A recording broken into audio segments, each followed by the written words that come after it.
Okay, so this is the FRQ tutorial for coal, and the first question was to describe the steps that should be taken to restore the land after the overburden has been replaced. And so this was a 3-point question, so they're looking for 3 points. One of the things that you should have said is that they should recontour the land to its original topography. So if you had something along those lines, that would have given you one of the 3 points. If you have any questions about the way that you wrote yours and if it would have been given credit, just let me know. Then after that, after they recontour it, you then replace it with or add topsoil to the land, and this is needed to improve it, to improve the quality and also the structure of the soil, and then replant once that soil is there, right? So replant with native vegetation, preferably a fast-growing species that's native so that it can get established faster, and also obviously early successional, right? An early successional variety of species. So that's 3 points there, but you could have also stated this, and I don't know if any of you really know this or if you read it, but it does have to be monitored for 5 to 10 years after. 5 to 10 years of monitoring, and that's all based on the location. All right, so you only needed 3 of those. Part B was, other than mining and reclamation, describe 2 environmental impacts of using coal for energy.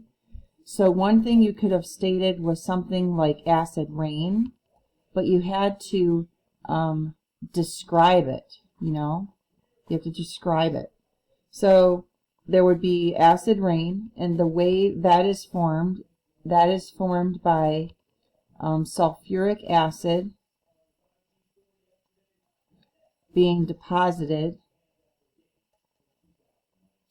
and that's because of the, I guess, the chemical reaction of the sulfur oxides with the water to form sulfuric acid. So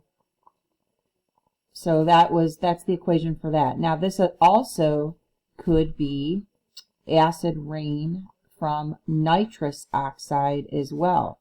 So you could have also chosen NOx or nitrous oxide, nitrogen dioxide, and then water. And these are not balanced. And then H2NO.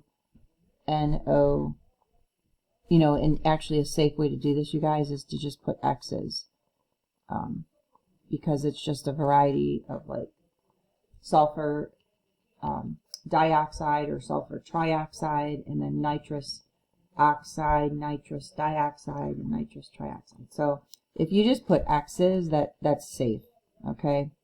So that's like the max chem you need to know. And then another possibility you could have put was the fact that it produces greenhouse gases, and so the fact that it produces greenhouse gases, it contributes to global climate change. Now, in addition to just stating greenhouse gases, we also need to provide examples. So an example would be carbon dioxide, sorry about all the noise, methane, are 2 that are byproducts of the combustion of the coal, and that produces these greenhouse gases, and there's more of these, therefore contributing to global climate change. Okay. Another option you could have put is when coal is burnt, it actually releases heavy metals. Okay, so it doesn't just release these greenhouse gases, but it also releases heavy metals. And so examples of this would be mercury and arsenic. Okay, and so these are released when the coal is combusted. So you have to say that, because that's when it's released.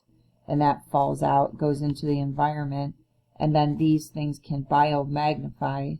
You don't need to really get into that, but just knowing that these get into the environment, and then it kind of falls out into the environment. Okay? There's a few others. There's also thermal pollution, damage or deterioration of ecosystem due to increased acidification as a result of acid deposition.